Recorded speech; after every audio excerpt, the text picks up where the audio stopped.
All right, here we go. Getting back to the book. Since more than a century ago, when the rifle bullet began its reign over the battlefield and soldiers slowly became aware that the day of close order formations in combat was forever gone, all military thinkers have pondered the need of a new discipline. It has been generally realized that fashioning the machine to man's use in battle was but half of the problem. The other half was conditioning man to the machine. The mechanisms of the new warfare do not set their own efficiency rate in battle. They are ever at the mercy of training methods which will stimulate the soldier to express his intelligence and spirit. The philosophy of discipline has adjusted to changing conditions. So think about this. Talking about discipline.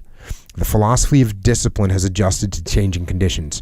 As more and more impact has gone into the hitting power of weapons, necessitating ever-widening deployments of the forces of battle, key part, the quality of the initiative in the individual has become the most praised of the military virtues. So as we got these weapons that can shoot and kill more people at greater distances, people got more spread out. The more spread out people got, the more it becomes important that you have initiative. Back to the book. It has been readily seen that the prevailing tactical conditions increase the problem of unit coherence in combat. The only offset, so people are more spread out, the only offset for this difficulty was to train for a higher degree of individual courage, comprehension of the situation, and self-starting character in the soldier. So the more spread out people get, the more you have to rely on these individual soldiers to make the right decisions out there, show initiative. That becomes the new discipline. This is decentralized command. By the way, from this realization have come new concepts of discipline which have altered nearly all the major aspects of life and of human association within Western armies.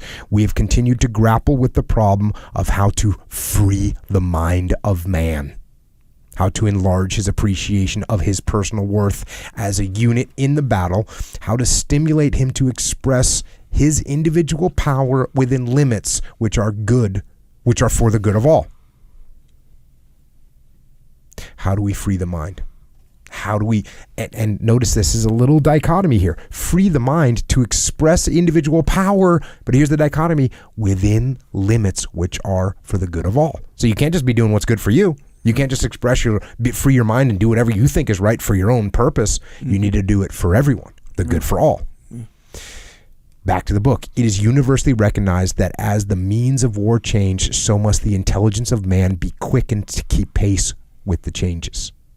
Our weakness lies in this, that we have never got down to an exact definition of what we are seeking. Failing that, we fall short in our attempt to formulate in training how best to obtain it, and our philosophy of discipline falters at the vital point of its practical, tactical application. I say that it is a simple thing. What we need in battle is more and better fire. What we need to seek in training are any and all means by which we can increase the ratio of effective fire when we have to go to war. The discipline, training methods, and the personal policies of our forces should all be regulated to conform with this one fundamental need. Now, you can see what he's getting at here. This is his big statement. This is his big hypothesis. So it's actually, he says, I say it's a simple thing. What we need in battle is more and better fire. That's his big statement. I don't agree with that. Like, there's other things, there's a lot of other things going on. Leadership. I think actually the things that he talked about prior to this are more important than fire. Decentralized command and making people take initiative and having people step up and do the right thing for the entire team, but with a free mind, making these things happen. And for some reason, he just bypasses all that super important stuff and says, hey, no, the most important thing we need is more and better fire. Fire is important. Hell yes, fire is important. That's why I love machine gunners. It's all my machine gunners out there. God bless you. You lay down the fire. To all the supporting fire elements out there. Artillery, close air. Love you. Thank you. We need more fire. I agree with that. But it's not the thing that we narrow everything down to, which is his hypothesis. So, a lot of good information there. He narrows it down to a different direction. Don't agree with it. And actually, I'll go ahead and say, not true. It's all these factors that we need to improve. Fire is not the sole thing. Fire is absolutely important. Fire wins fire fights, absolutely. Fire maneuver. Cover and move wins firefights.